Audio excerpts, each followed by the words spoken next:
¿Aquí vive? Está bien grande esta casa. Pórtate bien hoy. Nico, thank you for helping today. I'm Marianne Barris. Thanks for letting me come work here. Have you explained the rules? Peter doesn't want anyone going into his office. Yes, he won't be any trouble. Dining window, open. Patio door, open.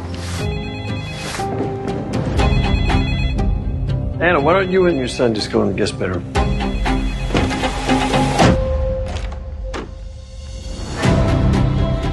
The officers that came to the gate work for immigration. If you were to try to leave, they're likely waiting for you out on the street. We have a space in the basement. But we need your cell phones to make sure they stay off. ¿Arreglaron todo esto en tan poco tiempo?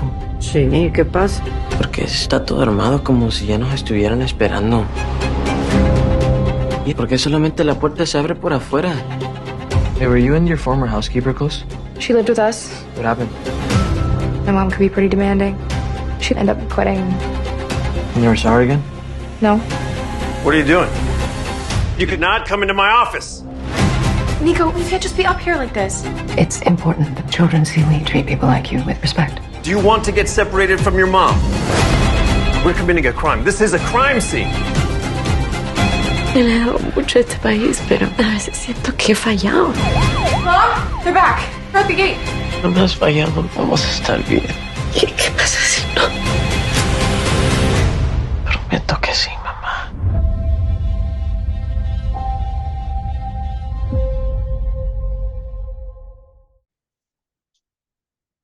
Ladies and gentlemen, boys and girls, children of all ages, I am so excited to have with me here.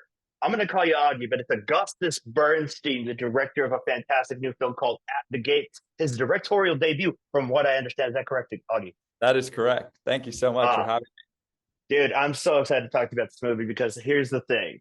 My family is from El Salvador, so I put myself in the characters.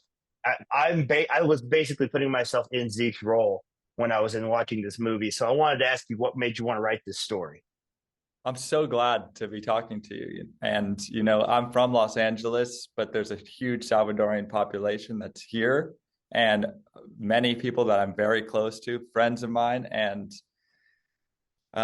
during 2017, there was an increase in immigration raids that were happening here. And there were checkpoints like DUI checkpoints on the streets, and people were scared, and people that I knew were staying at their homes, sheltering in place.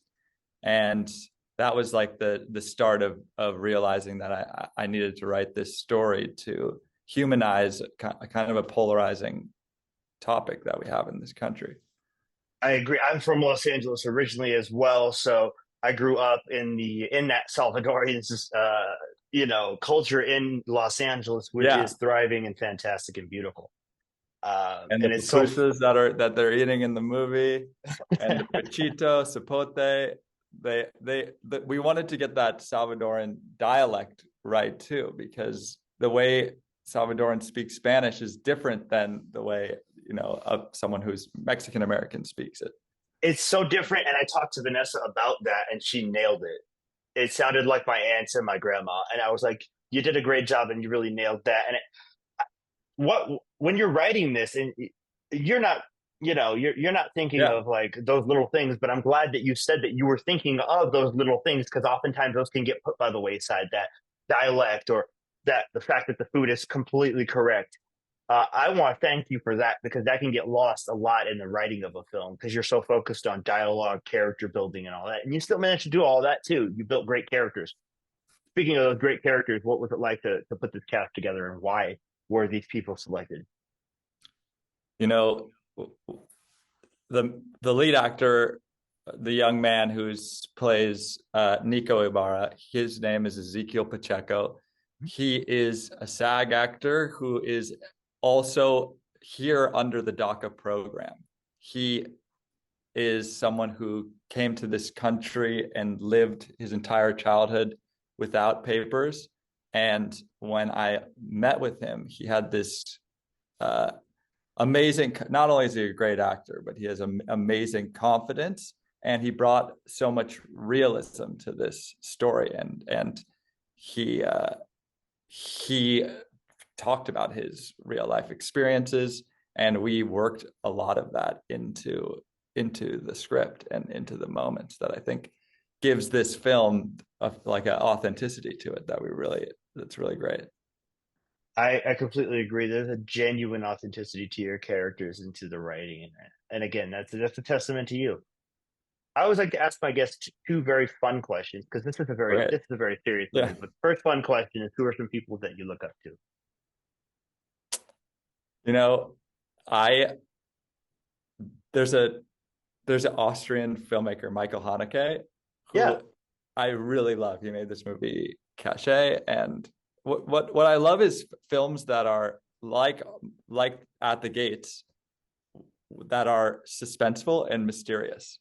They engage the audience where I'm actively trying to figure out, why is this family hiding from the police, and who can I trust in this movie? And I like that because it allows a narrative to be fun and exciting, but still have you leave the film thinking about bigger topics and important issues that are happening in your community and your country. I love that. And so the last question I always ask before I have you do one more thing is, what two movies would you pick if you only had to pick two for the rest of your life, and why? Jeez. Yeah. That's really hard because movies are my life. I need movies Mhm. for to live. Actual sustenance, right? Yeah. I love Y Tu Mama Tambien, Alfonso Cuarón's movie. That movie I watched when I was in high school. That's probably the reason why I wanted to be a filmmaker, and I just think it has that blend of being fun, but talking about important questions about how to live your life. And I also really love this film Cachet that Michael Haneke made. That kind of is what I was talking about earlier, about a suspenseful movie that is also can inspire social change. I love that. Those are great answers. And I love Y Tu Mama Tambien. We just talked about it on our podcast because October is Hispanic Heritage Month. So we talked about films that were Latin or Hispanic directed and written and are about characters from those countries. So I'm so glad you picked that. And I'm so glad that this movie's coming out. Even though it's coming out, beginning of November, I'm still counting it because we're covering it here in October. Now, I want you to give me, Noah told me not to do this because you said you wouldn't have an answer, but I'm going to do it anyway. 30-second pitch for the movie, if you had to, an elevator pitch for At the Gate. I have one. This is an exciting mystery about a Salvadoran mother and son who are hiding from the police inside their employer's home, and they're beginning to question who they can trust in their pursuit of hiding. I love that. That's all you need. That's perfect. I really want to thank you, Augie, for taking time out of your very busy schedule to talk to me about your film, because I took it to heart. I took the film personally because it was like watching my family on screen. Because I went to high school and college in Arizona, and in southern Arizona, there were many checkpoints and have been for years as far as illegal immigration goes. Yeah, well, I'm so glad you watched it. We really just tried to make a riveting movie about a mother's drive to give her son a better life. And I'm so glad it resonated with you. And it comes out November 3rd. November 3rd, guys. You guys should check it out immediately. Augustus Bernstein, thank you so much for your time, bud. Thank you so much. Really.